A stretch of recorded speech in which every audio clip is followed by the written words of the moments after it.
भारतामध्ये हिंदू अल्पसंख्याक झालेला असेल, किती साली बोलायचंय, किती साली, किती वर्ष बाकी आहे फक्त. मी तर ते पण नाही म्हणत, कारण त्यावेळी तर तो संपलेला विषय असेल, त्यावेळी आपल्या हातात करण्यासारखं काही असणार नाही. पण जे मला ओळखतात, मागच्या 5-7 वर्ष 10 वर्षापासून पाहत असेल, मी 2029 बद्दल नेहमी म्हणतो. कारण 2029 नंतर भारताचा प्रधानमंत्री हिंदू होणं अवघड आहे. हे ज्यावेळी मी म्हणायचो, तो मागचे 10 वर्ष भाऊ मला अनेक लोक म्हणायचे की नाही तुम्ही असं काय म्हणता, फलाने तिथे म्हणलं का पुढचे 50 वर्ष आपणच आहोत, असं आहोत तसं आहोत. बोलल्याने होत नाही, संख्येने होत. या लोकसभेच्या निवडणुकीमध्ये तुम्ही पाहिलं का स्ट्रॅटेजिक वोटिंग कसं होऊ शकतं आणि ते करण्याची क्षमता मुसलमानांची आहे. राजकीय म्हणून त्याचा एक वेगळा विषय, परंतु येत्या काळामध्ये जसं आपण महाराष्ट्रातून चर्चा करतोय, तर मुंबईचं उदाहरण घेऊ. मुंबईमध्ये 22-22.5% मतदान मुसलमानाचं झालंय. पॉप्युलेशन मध्ये 30% क्रॉस झालेला आहे. जन्मदर 3.9 आहे मुसलमानाचा मुंबईमध्ये, हिंदूचा 1.1 आहे. आणि यामध्ये फक्त जन्मदराचा डिफरन्सच हा 4 पट आहे. येणाऱ्या घुसपैठिया किंवा फ्लोटिंग पॉप्युलेशनचं त्याच्यात ऍडिशन नाही. ते जोडलं तर ते 4% आहे, म्हणजे 8 गुणाचा फरक आहे मुंबईमध्ये. म्हणजे मुंबईमध्ये 10 वर्षानंतर हिंदू खासदार असणार नाही. एक मोठा उद्योजक बिल्डर आहे, भारतातले मोठे बिल्डर आहे, महाराष्ट्रात माझ्याबरोबर होते, नाव घेत नाही, आपलेच माणसं आहे. मी म्हटलं किती रुपयाची प्रॉपर्टी आहे मुंबईत, असं म्हणे 50,000 कोटी. म्हटलं काय म्हणावं तुम्हाला, तुम्ही सगळ्यात मोठा नुकसान तुमचं होणार आहे या जनसंख्या अनुपात. ते म्हटले काय होणार, म्हटलं 10 वर्षांनी तुमची 51,000 कोटीची प्रॉपर्टी 25,000 कोटीची. म्हणजे कसं, मी म्हणलं मुसलमान पॉप्युलेशन वाढल्यानंतर त्या ठिकाणच्या रिअल इस्टेटचे रेट वाढतात की घटतात, काय होतं सगळीकडे. म्हणजे सुरेश चव्हाण म्हणतो म्हणून नाही, हाच आहे ना पॅटर्न. म्हणजे आज मुंबईमध्ये ज्यांच्या संपत्ती 100 रुपयाच्या किंवा 100 कोटीच्या असतील त्या किती होणार आहे, 50. पुण्याचा कोणता कोंडवा, एकेकाळी कोंडवा हिंदू बहुल होता, पण आज त्या ठिकाणी काय स्थिती. आणि आता फक्त कोंडवा राहिला का, कितीतरी असे सेंटर झाले. म्हणून या जनसंख्या असंतुलनाला उपाय काय, समस्या आपल्याला माहितीये उपाय काय, तर उपाय हा आहे का आपली संख्या वाढवणं. पण हे होतंय का, होतंय का, सगळ्यांनी अपील करून झाली, शंकराचार्य सरसंघचालक मोठ्या मोठ्या लोकांनी अपील करून झाली.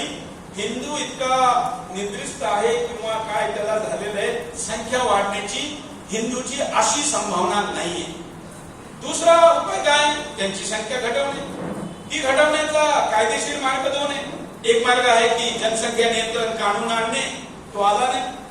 आपण तर त्याच्यासाठी सगळ्या भारताची 70 दिवसाची 20,000 किलोमीटरची यात्रा केली, 8,96,00,000 मिस कॉल आणि सिग्नेचर केले. बरेच जण त्यापैकी मला चेहऱ्याच्या दिसते जे यात्रेत पुढे होते. पण तो कायदा आला नाही. तो आला तरी त्याने इफेक्ट व्हायला 20 वर्ष लागतील. आणि पीयू रिसर्च सेंटर काय सांगतं, 2048 आपल्या हातातला वेळ निघून गेलेला असेल. त्यामुळे त्यानंतर केलेला उपाय काही कामाचा नाही. मग अजून एक उपाय शिल्लक आहे, आणि तो उपाय आहे का मुस्लिम पॉप्युलेशन मध्ये 25% पॉप्युलेशन. आता किती मुस्लिम पॉप्युलेशन, कारण तुम्ही कार्यकर्ते म्हणून मी भाषणासारखं सांगत नाही, कारण तुम्हाला हे जाऊन बोलायचंय दुसऱ्या ठिकाणी. कोणी विचारलेल्या प्रश्नाला तुमच्याकडे उत्तर असलं पाहिजे, म्हणून मी तुमच्याकडनं बोलून घेऊन आकडे सांगतो. का पर्सेंटेज किती मुसलमानांचं, 18%. सरकारी आकडा 18% आहे, जनगणना झालेली नाही, 18% ते 20 आहे. भारताची जनगणना जनसंख्या किती, 150 कोटी. म्हणजे मुस्लिम पॉप्युलेशन किती, अप्रॉक्सिमेट 30 कोटी. हे आकडा जास्तच असते शक्यता आहे, कमी असण्याची शक्यता नाही. मग अशा वेळी या पॉप्युलेशन मध्ये भारतामध्ये घुसपैठी आहे, जे घुसखोर आहे त्यांची संख्या किती, 10 कोटी. किती, आता हा आकडा आला कुठून, तर तुम्ही तुमच्याकडे चॅट जीपीटी डाउनलोड करा, AI मोहिनी आहे आणि त्यामध्ये तुम्ही सांगा की भारत सरकारने आतापर्यंत किती वेळा संसदेमध्ये, विविध राज्य सरकारांनी आपल्या विधानसभेमध्ये व भारत सरकारच्या विविध विभागांनी सर्वोच्च न्यायालयामध्ये दिलेल्या अॅफिडेव्हिटच्या अनुसार त्या वेळी असणारी घुसपैठियांची संख्या, घुसखोरांची संख्या आणि त्यांचा उच्च जन्मदर आज किती जनसंख्या असेल तर AI सांगतं का आज 10 कोटी जनसंख्या असेल. किती कोटी?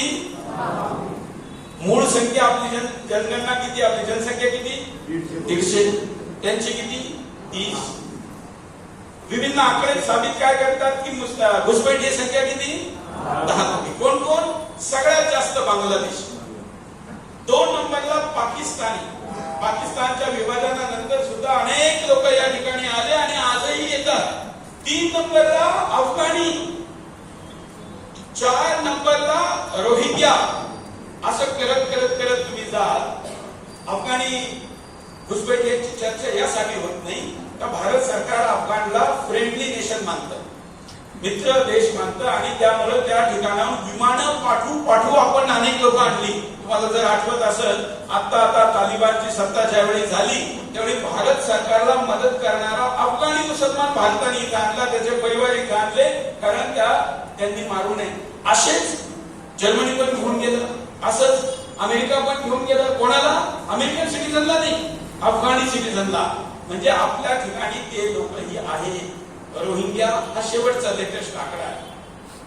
नुसत्या रोहिंग्यानी भारतात आल्यापासून 1,60,000 पोरांना जन्म दिले. आकडा आहे सरकारी. आणि हा आकडा मी सांगतो तो मागच्या महिन्याच्या मंथ एंडचा. मग तुम्ही कल्पना करा की किती जन्म देत असेल. आणि यांचा ह्युमन रिसोर्स हीच इन्कम आहे. जे घुसखोर आहे त्यांची इन्कम काय? दुकान वगैरे बाकी तर नाहीये. त्यामुळे जितके मुलं जास्त, मग ते भीक मागो, चोरी करो किंवा मग ते सरकारी शाळेमध्ये जाऊन राशन घेऊन येऊ, इन्कम सोर्स तो आहे. त्यामुळे मुलांचा दर जास्त आहे. आणि अशा स्थितीमध्ये जर संख्या असंतुलन ठीक करायचं असेल तर मुस्लिम जनसंख्यामध्ये असणारा 25% पेक्षा जास्त, थोड्या वेळासाठी 25% म्हणू, 25% जनसंख्या कमी करण्याचा सगळ्यात सोपा मार्ग आहे NRC. म्हणजे काय? नॅशनल रजिस्टर फॉर सिटीझन, भारतीय नागरिकांची सूची, रजिस्टर. हे आसाम मध्ये काही वर्षापूर्वी झालं, त्याला फेल केलं गेलं, ते सोडून द्या, पण नियम आहे. मग आता सरकारने ते आणलं पाहिजे का नाही?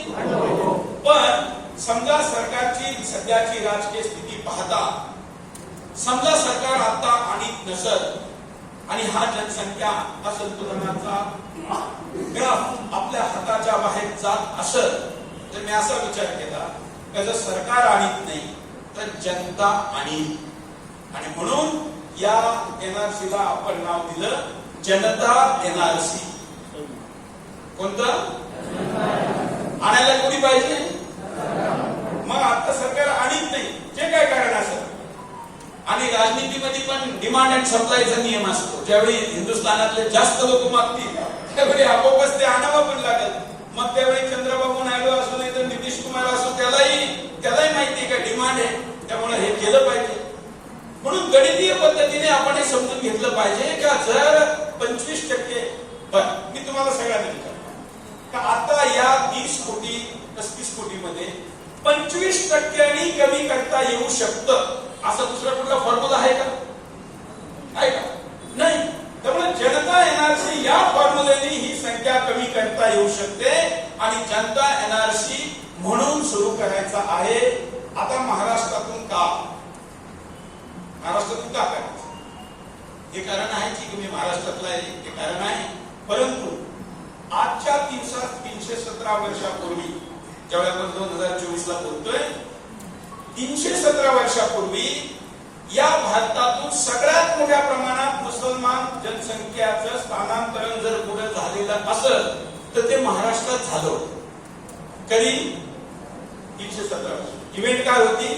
औरंगजेब मारला गेला होता. आणि त्यावेळी तुम्ही इतिहासात माहिती घ्या, सगळ्या 75% जनसंख्येचं त्यावेळी पलायन इथून झालं. लेटेस्ट मध्ये कुठे झालं होतं? नाही, स्पेनला 500 वर्षापूर्वी झालं. त्यावेळी त्यांनी सांगितलं का इस्लाम सोडा नाही तर स्पेन सोडा. 90% लोकांनी इस्लाम सोडलं, 10%च फक्त बाहेर गेले. सगळ्या मस्जिदीचं छत झालं. स्पेनचा हा 500 वर्षापूर्वीचा इतिहास. महाराष्ट्राचा इतिहास आहे ना, आता 14 वर्षापूर्वी ब्रह्मदेश, आता त्याचं नाव काय, म्यानमार, त्या ठिकाणी असे भगवे वस्त्र घालणारा अहिंसाचा पुजारी बौद्ध भिक्खू, काय नाव, विराथू, यांनी म्हणलं आम्ही खूप अहिंसक आहोत, आमचं हृदय खूप मोठं आहे, आम्ही आमचा आत्मा सुद्धा काढून द्यायला तयार आहे, आम्ही खूप उदार आहोत. पण तुम्ही कितीही उदार असाल तरी तुम्ही पागल कुत्त्याबरोबर झोपू शकत नाही, हे त्याचं वाक्य. तुम्ही पण खूप उदार आहे, महाराष्ट्राले, पुण्यामध्ये, सगळा हिंदू उदार आहे. मग जर विराथू म्हणू शकतो तर आपण नाही म्हणू शकत? म्हटलं पाहिजे की नाही? म्हटलं पाहिजे का नाही? मग फक्त म्हणून चालत का? काय केलं पाहिजे? केलं पाहिजे. आणि म्हणून आपण असं ठरवलं का महाराष्ट्राला इतिहास आहे आणि पुणे ही यासाठीच दुसरीकडे का बैठक पहिली घेतली, ती पहिला मेळावा का घेतला नाही, तर याच शहरातल्या तुमच्या माझ्या पूर्वजांनी अटक ते कटक पर्यंत हिरवा उतरवला आणि भगवा लावला.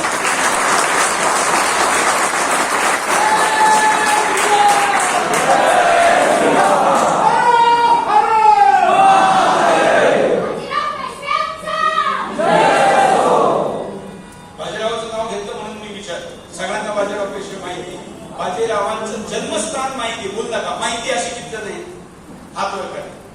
फक्त 3 जण. पहा, बाजीराव हा नेपोलियन बोनापार्ट पेक्षा महान होते. सगळ्यात मोठा सेनापती. इतर सेनेचे अनेक अधिकारी पण बसलेले आजच्या कार्यक्रमामध्ये, कर्नल हे, जनरल हे, नेव्हीचे हे, एअरफोर्सचे, म्हणजे बाजीरावांनी 40 वर्षाच्या आयुष्यात 41 लढाया जिंकल्या आणि नेपोलियन हरला, बाजीराव हरले नाही. पण आपल्याला त्याचंही माहित नाही, खैर या पद्धत जात नाही. पण आपण पुणे काय यावर बोलत होतो, तर पुणे यासाठी का याच पुण्याच्या वीरांनी पराक्रम केलेला आहे. आणि त्याला म्हणताना एक मराठी संतांचं शब्द वाक्य, त्यासाठी पाहिजे रक्ताचे. तर तुम्ही आणि आम्ही सोडून रक्ताचे अजून या महाराष्ट्रात तुमचे माझे भाऊ आहेत, त्यांना घेऊ, बहिणी घेऊ आणि आपल्या महाराष्ट्रातल्या महिला योद्धा होते सगळ्या बरोबर जायचं. हिंदू मध्ये फक्त म्हणजे भारतामधल्या योद्धांमध्ये मराठेच असे होते जे आपल्या बरोबर महिलांना सुद्धा घेऊन जायचे. या महाराष्ट्राच्या भूमीतून हे होऊ शकतं. शिवाजी महाराजांनी केलेले संकल्पाची ही भूमी आहे. आध्यात्मिक साधना, शक्ती आणि भक्ती याचं हे केंद्र आहे आणि त्यामुळं आपण या ठिकाणावरून या आंदोलनाला सुरू करायचं ठरवलं. त्याच्या पाठीमाग ऐतिहासिक ही भूमी आहे, ही भूमिका आहे. ज्योतिष अँगलनी सुद्धा आत्ताच का करायचं, तर आता गुरु मध्ये 20 तारखेपासून एक प्रत्यंतर झालेलं आहे, ते 100 वर्षाने एकदा होतं. त्याला म्हणतात मृगशिरा नक्षत्र. गुरु मध्ये आता आलेलं आणि हे 100 दिवस चालणार आहे. अशा नक्षत्राचा इतिहास आहे. त्या त्या ठिकाणी मोठमोठे स्थित्यांतर झालेले आहे. आणि म्हणून जर आपल्याला या देशाची 10 कोटी संख्या बाहेर काढण्यासाठीचा संकल्प करणारा काळ कुठला असेल तर तो ज्योतिषशास्त्राने तो असला पाहिजे. भूमी कुठली असेल तर ती महाराष्ट्र असली पाहिजे आणि त्याचा संकल्प घेण्याचं शहर कुठलं असेल तर ते पुणे असेल.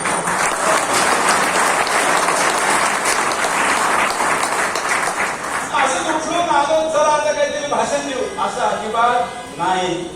तुम्हीच का इथं तर या शहरामध्ये अनेक नगरसेवक आहेत, मग हेच नगरसेवक का, तुम्ही तिथं का? कारण हिंदू मध्ये आपण पुनर्जन्माला मानतो. मराठ्यांनी अटक पासून कटक पर्यंत भगवा फडकावताना जे योद्धे असतील त्याच्यात तुम्ही आणि आम्ही सुद्धा नक्कीच असाल. म्हणून आपण आज इथं अजूनही असतील त्यांना बरोबर घ्यायचंय आणि पुढे जायचंय. तर मी या विषयावर आलो होतो. पहिलं काय, मुस्लिम जनसंख्या समस्या, तिचं समाधान काय, हिंदू वाढवणे होऊ शकत नाही, त्यांची घटवणे, जनसंख्या नियंत्रण काढले विकल्प सध्या नाही, दुसरा विकल्प एनआरसी सरकार आणत नाही. म्हणून म्हणून जनतेने आणायची, आता आणायची कशी आणि आत्ताच का? तुम्हाला माहितीये महाराष्ट्रात सगळ्या महाराष्ट्रात तर खूप हिंदू आहे, पण तुम्हाला माहितीये का Maharashtra Hindu population in percentage म्हणजे जनसंख्येच्या अनुपात मध्ये महाराष्ट्र 21व्या नंबरला आहे. माग पुढे नाही, 21व्या नंबर.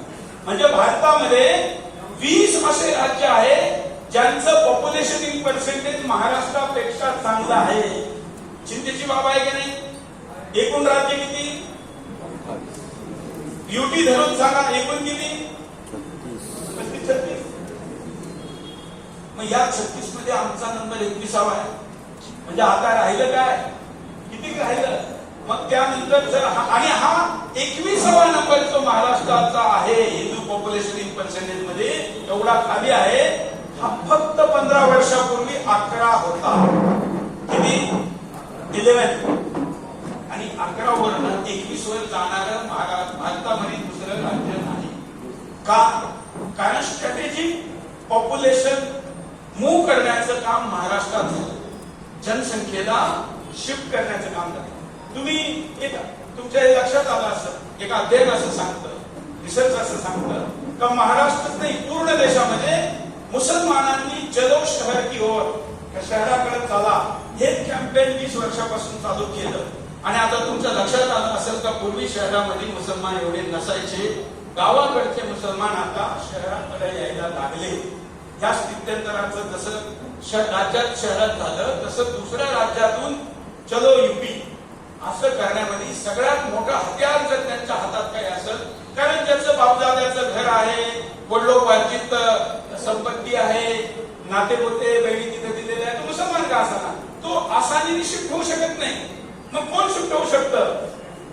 ज्याचं काही नाही. तो कोण आहे? घुसखोर. मग ठरवून घुसखोर इथं आणल्या गेले. किती खतरनाक आकडे मी पुढे तुम्हाला सांगतो, म्हणून वेळ नाहीये. याच कल करे सो आज आणि आज करे सो अभी.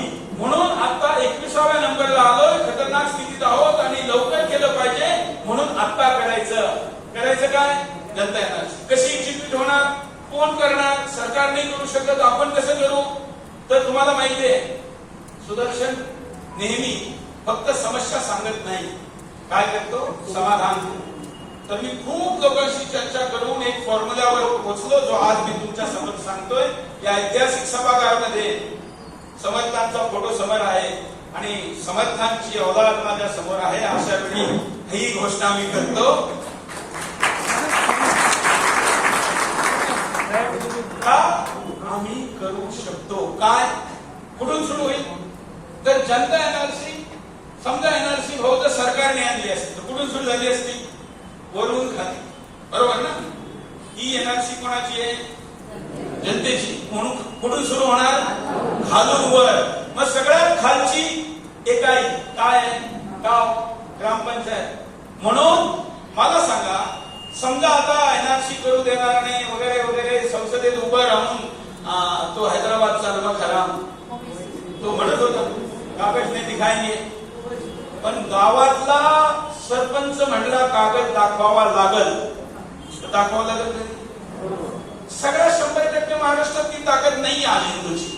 पण मला असं वाटतं का 70% महाराष्ट्र असा आहे जिथं सरपंच किंवा नगरसेवक म्हणले का कागद दाखवावा लागल तर दाखवा. आता नागपुरेजी म्हणले माझ्या वार्डात, त्यांच्या वार्डात कागद दाखवावा लागल तर दाखवावा लागल कधी? लागल ना. म्हणून असं 70% तरी आज आपली एवढी ताकद आहे. 30% जो हिस्सा राहील त्या हिस्सेमध्ये 15% हिस्सा असा आहे जिथं थोडस ताकद लावून आपण ते करू शकतो. आणि 15% महाराष्ट्राचा हिस्सा असा आहे जिथं आपण ते करू शकणार नाही. मग याच्या स्टेप्स काय असतील? तर आपण याला अपील, सर्च, डिटेक्ट आणि डिपोर्ट अशा 4 फेजेस ठरवले. ग्रामपंचायत लेवलनुसार सुरू होईल. ग्रामपंचायत नंतर शहरातले वार्ड पासून सुरू होईल. मेयरनी पण करावं, काय अडचण नाही. पण जिथं मेयर करू शकत तिथं चांगलं आहे, नाही पण आपण छोटी आहे काही पकडली. ही झाली सरकारी व्यवस्था. प्रायव्हेट मध्ये माझ्याकडे 3000 लोक काम करतात. मी जर ठरवलं माझ्या कंपनीत काम करणाऱ्यांची एनआरसी करायची मला सर्वोच्च न्यायालय सुद्धा थांबू शकतं का? नाही. आणि याचे प्रयोग आम्ही केले. मी तुमच्या पुढे बोलण्यापूर्वी अशा गावात आम्ही केलं, अशी कंपनीत केलं. एक भारतातल्या मोठ्या कंपनीची मुंबईत कंपनी, माझे मित्र आहे, जानेवारीमध्ये मी त्यांना म्हटलं का तुमच्याकडे तुम्ही एक एनआरसी ऑफिस मध्ये करा. त्यांनी केली. तुम्हाला वाटत असेल का बांगलादेशी फक्त लेबर आहे? एक्झिक्युटिव्ह लेवलवर 6 बांगलादेशी सापडले. कोणत्या लेवलला? आणि त्यांचा एक्झिक्युटिव्ह सॅलरी पॅकेज 52,000च्या पुढचं. आणि विशेष म्हणजे 2 काश्मीरी सापडले. त्याला वाटायचं आपल्या इकडचे असतात, ते तिथले होते. आता त्या विस्तारामध्ये जात नाही, पण मला म्हणायचं हे का आपण त्यांच्याकडे 15,000 लोक होते, कोणाकडे 1500 असतील, कोणाकडे 150 असतील, कोणाकडे 15 असतील. आपण स्वतःच्या घरी ते करू शकतो का नाही? करू शकतो. गावात सर्वत्र करतो, शहरात वाढ करीत, असं करत करत आपण ही घेऊन जाणार. आता याची सुरुवात कशी होणार? स्थान ठरलं, भूमिका ठरली, मग याचा कालखंड कसा, फेजेस कसे येणार? त्याचे फेजेस असे येणार. हे काय करा, जर पुणे आलं ना, गपचूप इथं पुढे आणून बसवा. तर या पुढे येऊन बसायचं, तिकडे दिसणार नाही खांबाच्या मागे. आणि गेटवर जे उभे आहे ना, जे येतील त्यांना शांततेने आणून इथं बसवतो. तर करायचं कुणी हे ठरलं. आता याचा कालखंड कधी? आज आपण बोलतोय काय तारीख आहे? 24 ऑगस्ट. ऑगस्ट महिन्यामध्ये आपण बोलतोय. श्रावण महिना पवित्र चालू आहे. आणि आज आपण प्रशिक्षण स्तरावर आपण ऑगस्ट महिन्यामध्ये पूर्ण राज्यभरामध्ये अशी माणसं निवडली का बैठकीला कोण यावं. राज्याची टीम, जिल्ह्याची टीम, तालुक्याची टीम आणि शेवटला कुठली टीम? गावाची टीम, ग्रामपंचायत. किती ग्रामपंचायती? 18,500. किती गाव आहे? 44. मग या स्तरापर्यंत जाण्यासाठी जी संघटनात्मक व्यवस्था पाहिजे ती आपण केली. आता कालखंड स्वरूपामध्ये तुम्हाला सांगतो का कोणता कालखंड, म्हणजे याच्यामधलं अपील, सर्च, डिटेक्ट आणि डिपोर्ट हे कधी? तर आपण असं ठरवलं की या आंदोलनाला हिंदुत्ववादी नाव द्यायचं नाही, हिंदू संघटनेचं नाव नसत. हिंदू संघटना वन ऑफ द पार्ट असत.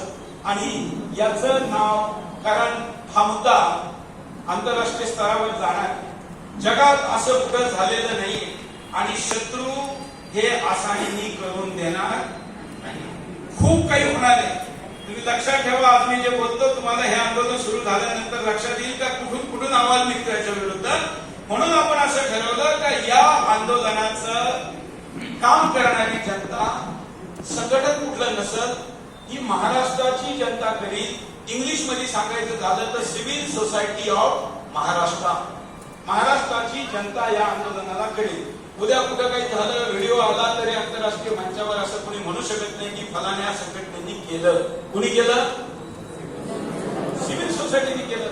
काही दिवसापूर्वी आपल्याला सिव्हिल सोसायटी नावाची टोपी घातली गेली होती, आठवते का? दिल्लीला. त्यावेळी सिव्हिल सोसायटी आपल्याला माहिती आहे. मग थोडंफार शिकलं पाहिजे का? आपल्याला टोपी घालायची नाही, घातलेली टोपी काढायची.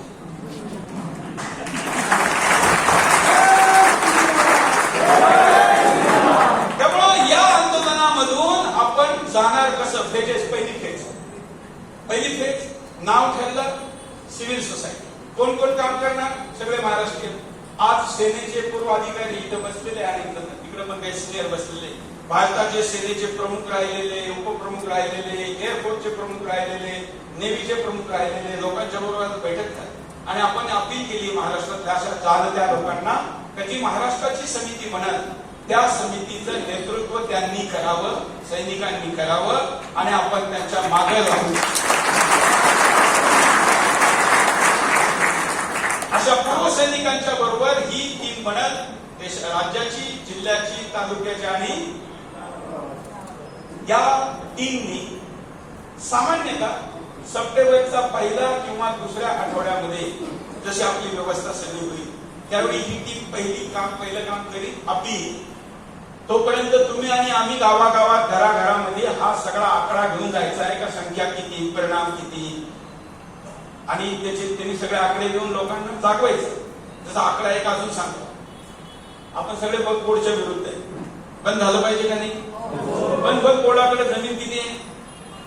9.5 लाख 10 लाख. खूप वाटते ना. औरंगजेब आला, 27 वर्ष महाराष्ट्रात राहिला, तरी सुद्धा जेवढी जमीन औरंगजेब नाही एकत्र करू शकला तेवढी वक्फ बोर्डाने केली. पण आता तुम्हाला धक्का लागला. जमीन किती वक्फ बोर्डाची? पूर्ण भारतात. महाराष्ट्रात किती? जवळजवळ 1 लाख. महाराष्ट्रात घुसखोर असणारे 80 लाख ते 1 करोड. मी 80 लाख पकडतो लोअर साईडला, कारण तुम्हाला सगळे म्हणणारे कुठून आणला आकडा कसं, म्हणून 80 लाख ते 1 करोड घुसपैठी महाराष्ट्रात आहे. त्या 80 लाख लोकांकडे महाराष्ट्राची 1 करोड 37 लाख एकर जमीन आहे. कुठून आला आकडा? लोक विचारतील काय घुसपैठीच्या आकड्याचे रेकॉर्ड तर असं नसतं. तर महाराष्ट्राचं क्षेत्रफळ divide by population divide by 80 lakh. त्याच्यामध्ये शहरी घुसपैठियांकडे किती, ग्रामीण घुसपैठियांकडे किती आकडा तुमच्याकडे येईल. वक्फ बोर्डाकडे किती? 1 लाख. आणि घुसपैठियांकडे किती? 1 करोड 37 लाख. किती पट झालं? किती पट झालं? 130-37 पट. म्हणजे इतका तुम्हाला धक्का लागणार आहे पुढच्या काही काळामध्ये. याचा आम्ही जसं जसं रिसर्च करीत चाललो तसे तसे धक्कादायक आकडे समोर येऊ राहिलेले. आणि म्हणून या सगळ्या आकड्यांना तुम्ही घेऊन जाल, व्हिडिओ येतील, अनेक गोष्टी समोर येतील. आणि आपण त्याला हिंदीत म्हणतो ना, बिल से साफ को निकालना. ज्यावेळी वातावरण गरम होईल त्यावेळी काय होईल, ते पण बाहेर येणार, त्याच्या रिएक्शन येणार, मग आकडे बाहेर येतील. आणि त्यावेळी सामान्यतः कालखंड मी तुमच्यासाठी सांगतो, तो सप्टेंबरचा पहिला किंवा दुसरा आठवडा. यामध्ये सिव्हिल सोसायटी ऑफ महाराष्ट्राची टीम, ज्याच्यामध्ये पूर्व पोलीस प्रमुख, पूर्व सेना प्रमुख, भारताचे विभिन्न विषयात काम करणारे महाराष्ट्रातील लोक हे येतील. एक प्रेस कॉन्फरन्स करतील आणि महाराष्ट्रातल्या घुसखोरांना सांगतील की आम्ही सगळे महाराष्ट्राची जनता मिळून अपील करतो का पुढच्या 10 दिवसात महाराष्ट्र सोडा.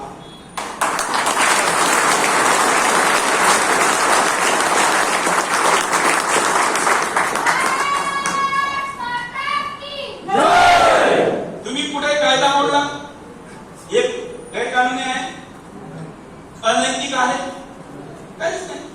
तुम्ही काय म्हणता, कोणाला बाहेर काढा? इनलिगल इमिग्रंट्स, इंग्लिश मध्ये, मराठीमध्ये घुसखोर, हिंदीमध्ये घुसपैठिया, यांना बाहेर काढा. कुणीही तुमचा विरोध करू शकतं का? नाही.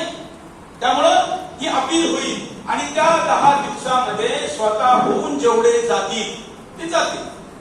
त्यावेळी सरपंच काय म्हणत, आमचं गाव सोडा, पुढे जायचं तिकडे जा, आम्हाला काही घेणं, असं त्यावेळी घोषणा होईल. त्यावेळी या महाराष्ट्रातल्या ग्रामपंचायती असा प्रस्ताव पारित करतील की आम्ही आमचं गाव ग्रामसभा घेऊन असं ठरवतो की आमचं गाव जनता एनआरसीत सहभागी होत आहे. अशी संख्या त्या दिवशी कमीत कमी 1000 ग्रामपंचायतीची असावी, असा आमचा प्रयत्न चालू आहे. इथे आज काही सरपंच आलेले आणि या व्हिडिओला पाहून मी अपील करतो का महाराष्ट्रातील ज्या सरपंचांना असं वाटतं छत्रपती शिवाजी महाराजांच्या स्वराज्य स्थापनेच्या 350व्या वर्षामध्ये हा महाराष्ट्र घुसखोर मुक्त व्हावा, तर मी माझं गावात तो प्रस्ताव पारित करीन. आणि त्यात एक लाईन अजून असते, जे घुसपैठी असतील ते तर जातीलच, पण यापुढे आमच्या गावामध्ये कुणालाही भाड्याने घर घ्यायचं असेल, विकत घ्यायचं असेल, जमीन विकत घ्यायची असेल, दुकान विकत घ्यायचं असेल, तर ग्रामपंचायतीच्या परमिशन शिवाय करता येणार नाही. आता इथे लोकप्रतिनिधी आहे, असं होऊ शकतं का नाही? सरपंच कुठे आहे? हा, होऊ शकतं ना. ग्रामसभेला अधिकार आहे का नाही? होऊ शकतो. त्यामुळं हे ग्रामपंचायत करेल. त्याचे 2 फायदे होतील. एक तर जे जायचे ते जातील, दुसरे जिथून काढल्या जातील ते दुसऱ्या गावात जाऊन बसणार नाही. मग हे करणारी जी समिती असेल तिचं नाव असेल ग्राम सुरक्षा समिती. काय नाव? आता शहरामध्ये ते नाव बदलून घ्या, आपल्या शहराच्या अनुसार त्याला आपण चेंज करू. आणि अपील झालेली असेल, राज्यामध्ये मोठ्या प्रमाणात व्हिडिओ येतील, का छोट्या हातीवर बोलू का?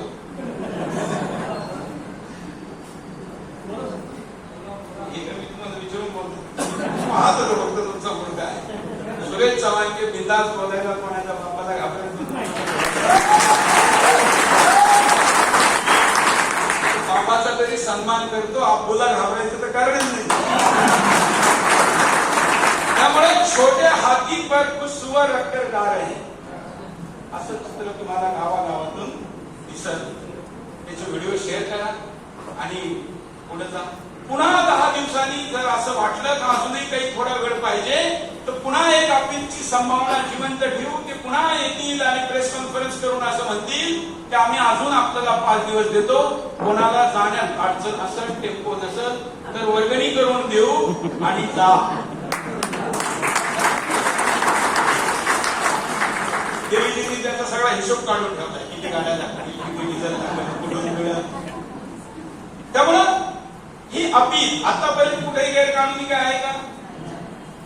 तुम्ही कायदा मोडला, तुम्हाला कोणी चुकीचं म्हणू शकतं, मीडियावाला बॉम्बा मारू शकतो, कोणी नेता थांबवू शकतो, सेक्युलरवाला नाही, पोलीस पण काही करू शकत नाही. हे सगळं तुम्ही इन फ्रेमवर्क ऑफ कॉन्स्टिट्यूशन करता. पुढची स्टेप आहे अपीलच्या नंतर. त्याच दुसऱ्या प्रेस कॉन्फरन्स मध्ये ते सांगतील की जर तुम्ही सोडलं नाही तर आम्ही सर्च, इंग्लिशमध्ये सर्च, हिंदीमध्ये खोजो आणि मराठीमध्ये शोध मोहीम चालू करू. मग ती शोध मोहीम कशी असेल तर तुम्ही सरपंच, सामान्यतः गावातील सगळे घर माहितीच असतात, पण त्यांनी यादी काढायची, घरी जायचं आणि 3 पिढ्या पुढे सांग बाबा सांगायचं. सरपंचाला 70-80 काय मला तर वाटतं 75-85% माहितीच असतं, कारण 11 लोकांची टीम आहे. ज्यांचं माहित नाही, डाऊट आहे, अशा लोकांकडे पण जायचं. जात गेले सुरेश चव्हाण, ओके माहिती इथं राहणार आहे, ऑरेंज कलर दिला, इथला मुसलमान आहे, माहिती 5-7 पिढ्यापासून राहतो, इथलाच आहे, कागद पाहिजे, गरज आहे, पाहिले, त्याला हिरवा कलर दिला. इसाई आहे, त्याला व्हाईट कलर दिला. आणि या पुढे ज्यांनी दाखवायचे नाही असं, अशा अनेक मोहल्ले असतील, घर सोडा, अनेक मोहल्ले असे असतील जिथं तुम्हाला घुसू दिलं जाणार नाही. किंवा त्यांनी म्हणलं ते दाखवायचं बाबा, आता काय करायचं, तर त्या ठिकाणी तुम्ही काही हातात कायदा घ्यायचा नाही, तुम्ही त्याला येलो टिक करायचं. काय करायचं? येलो.